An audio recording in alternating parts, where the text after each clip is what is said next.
Adi dan Bang Margarito Kamis, ini saksi ahli dari kubu Prabowo Hatta. Nah, sebelum kita akan membahas sejauh mana ini keterangan dari ahli, saksi-saksi dan juga alat bukti yang sudah diajukan bisa mempengaruhi pertimbangan hakim dalam keputusan nanti, saya mau tanya dulu ke Bang Margarito nih. Ini dari awal kita kalau perhatikan kubu Prabowo Hatta ini sempat menarik diri dari penghitungan suara. Lalu yang dipermasalahkan di Mahkamah Konstitusi juga ada mengenai DPKTB, inkonstitusional Pilpres. Jadi sebetulnya apa sih yang menjadi pokok, menjadi fokus persoalan dari yang mereka ajukan ini? Kalau Anda melihatnya bagaimana? Ya, misalnya kalau saya gitu ya, secara keseluruhan gitu ya, DPKTB itu cuma satu soal dari soal yang lain, dari rangkaian soal yang lain. Jadi itu cuma satu soal, bukan satu-satunya soal. Dan itu tidak perlu ada yang bingung. Tapi itu yang diutamakan, yang menjadi fokus atau hanya... Bukan soal fokus, kalau kecuali kan cuma satu isu doang kita diambil. Tapi ini kan ada di antara berbagai soal itu lalu ditunjuk dan berakhir dengan petitumnya begini misalnya. Jadi soal biasa saja. Anda berperkara lalu kalau cuma memakai satu soal saja, itu justru melemahkan Anda. Begitu, jadi Anda mesti maju dengan sejumlah soal. Dan dari sejumlah soal itu baru dikristalkan lahir apa itu petitum. Begitu, jadi soal biasa. Jadi dengan munculnya berbagai macam soal ini bukan menunjukkan inkonsistensi atau ketidakfokusan itu Anda melihat. Biasa itu. Jangan Anda perkara terus cuma bilang sini satu sini, cuma satu ini begini aja gitu. Jangan. Situ patah dan patah semuanya. Oke, baik. Kalau jadi Anda mesti maju dengan sejumlah soal. Nah, kalau Mas Refli melihatnya bagaimana? Ya, sebenarnya kan begini, kalau kita melihat putusan MK nanti ya, Kamis nanti, sebenarnya kan ada tiga hal kita harus bergerak ya. Pertama adalah permohonan ya, kedua adalah fakta persidangan, dan ketiga doktrin atau jurisprudensi MK selama ini. Nah, kalau kita permohonan sebagai entry point, kita tahu bahwa permohonan itu kan bergerak pada dua hal yang besar. Klaim bahwa Prabowo Hatta menang 50,26%, penghitungan ya. Yang kedua adalah electoral proses. Dan kalau kita bicara tentang proses pemilu ini, yang dipersoalkan adalah KPU beliau ini dianggap melakukan pelanggaran yang TSM. Contoh kasusnya saya mencatat 5 hal mungkin ya. Soal DPKTB, soal pertemuan Hadar Nafis Guma dengan Trimedia Panjaitan, yang menurut saya terlalu terlalu kecil untuk dipersoalkan di forum MK. Kemudian soal pembukaan kotak suara, soal rekomendasi Bawaslu atau Panwaslu yang konon tidak ditindaklanjuti. Lalu kemudian terakhir saya kira soal Papua ya. Ini saya kira 5 hal ini yang menghiasi permohonan dan kemudian pemeriksaan saksi-saksi. Nah, lalu kemudian kita bergerak pada jurisprudensi MK ya. Kan kalau kita bicara mengenai penghitungan suara itu gampang sekali ya, apa bukti dari pihak pemohon, apa bukti pihak termohon terkait Panwaslu dan lain sebagainya. Nah, saya melihat bahwa dari fakta persidangan ya, karena saya mengikuti secara detail juga, itu tidak ada satupun saksi yang ngomong mengenai angka yang 50,26% itu.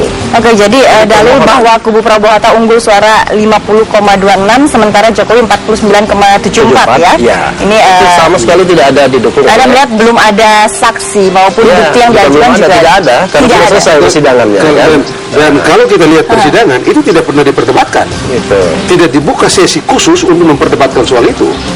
Yang terjadi selama ini adalah perdebatan mengenai prosedur. Ya, seharusnya yang terjadi perdebatan selama ini adalah pada soal prosedur, bukan soal angka. Dan ini soal jadwal persidangan, dan ini tidak bisa diatur oleh para pihak. Tidak, seharusnya pemohon ya. Jadi tidak ada bukti yang mendukung masalah angka. Seharusnya pemohon ya. Kalau dia mendalilkan, maka dia yang kemudian harus meminta kesempatan untuk pembuktian tersebut. Nah, dugaan saya ya, sebenarnya hal ini cuma dimasukkan saja sebagai entry point. Saya tidak yakin juga bahwa ada data yang mendukung dalil 50,26% itu. Itu dugaan saya ya.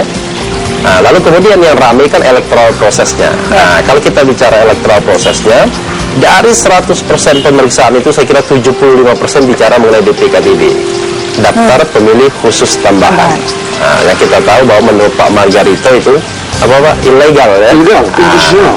Jadi Karena itu tidak diperintahkan. Ya, inilah yang cek di dalam Undang-Undang 42 2008 Anda tidak menemukan satu pun kata di dalam itu nggak ada mengganggu. Kalau cek di mereka pakai pasal putusan Mahkamah Konstitusi 102, begitu juga kalau cek amarnya tidak begini juga. Ya, jadi ada syarat dan cara. Jadi begini, ya, ya ini kan soal cara pandang ya. Kalau kita baca begini, kalau kita bicara tentang DPKTB ya, itu sebenarnya esensinya jangan dilihat DPKTB istilah ya sebagai istilah, tapi esensinya adalah dibolehkannya orang memilih dengan KTP dan paspor ya, atau lebih esensial lagi adalah unregistered voters, orang yang tidak terdaftar dalam daftar pemilih itu boleh memilih.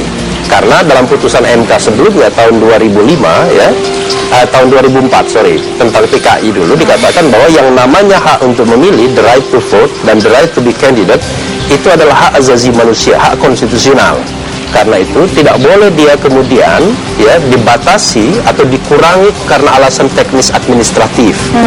Ya, jadi harus alasan-alasan yang sangat substantif. Makanya kemudian ketika saya memohonkan pada tahun 2009, 6 Juli 2009 mengenai unregistered voters boleh untuk memilih. Jadi ingat unregistered votersnya, maka kemudian MK kemudian membolehkannya, lalu kemudian MK menuliskan tata caranya. Nah, tata cara itulah yang kemudian ya dengan discretional power dari KPU kemudian dimasukkan ya ke dalam peraturan KPU, lalu kemudian kita mengenal ada istilah DPKTB di sana. Jadi daftar pemilih khusus tambahan itu konsekuensi dari adanya unregistered voters yang boleh memilih. Nah, yang MK tuliskan pada waktu itu adalah tentu ya KPU sebagai institusi dia tentu tidak boleh memperbolehkan orang memilih dengan KTP atau tidak, karena pada waktu itu adalah isu undang-undang. Tapi begitu pintunya dijebol melalui putusan MK, maka beliau ini ya memiliki ruang untuk mengatur tata caranya lebih lanjut. Nah, itu yang kemudian paling tidak dalam konteks pemilu sekarang menyelamatkan 2,9 juta unregistered voters, orang yang tidak memilih sehingga dia bisa memilih. Kira-kira itu dalam kalau Pak Arief menanggapinya bagaimana mengenai DPKTB ini? Ini dianggap sebagai penggunaan DPKTB yang begitu masif, dianggap sebagai suatu pelanggaran pemilu. Apa yang kemarin sempat dikeluarkan atau digunakan oleh pihak KPU untuk membela diri ataupun mengcounter tudingan ini? Pertama, kami berkeyakinan bahwa DPKTB itu justru hal yang paling substansial yang kami lakukan untuk melindungi hak pemilih agar dapat menggunakan hak pilihnya.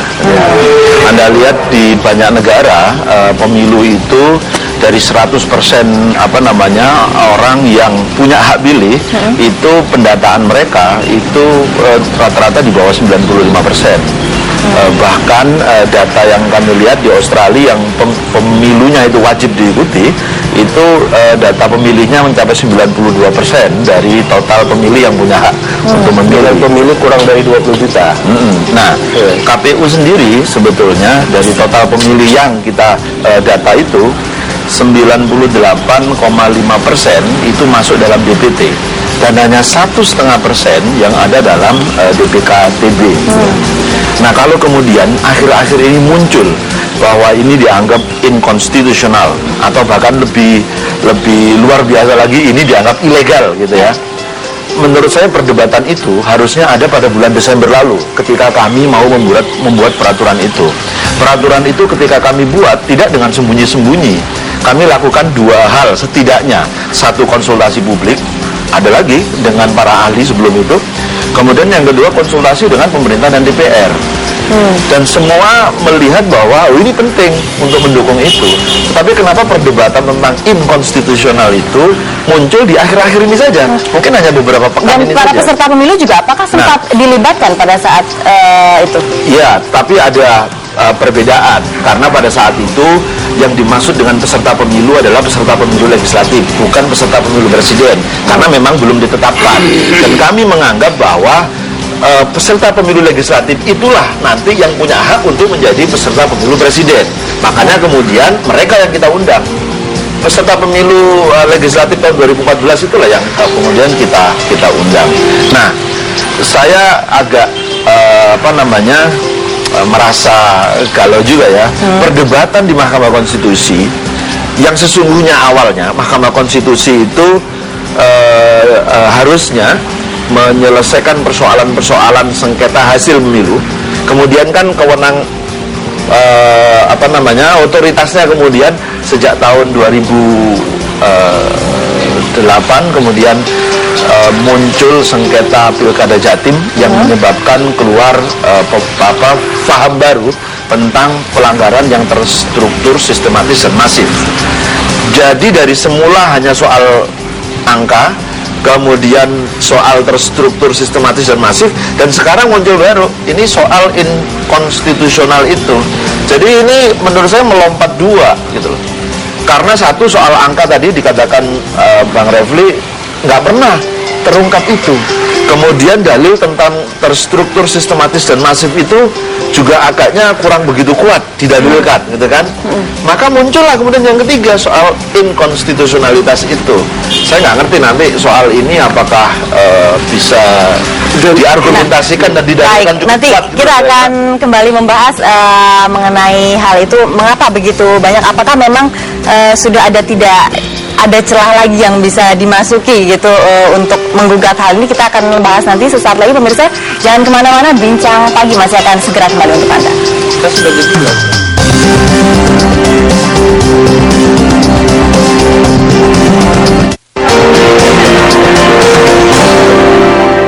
Didukung oleh A kick of perfect white coffee.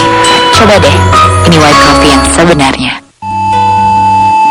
Festival Asia Pasifik adalah ekspresi dari masyarakat Purwakarta untuk hidup aman, tentram, dan damai, mewujudkan kehidupan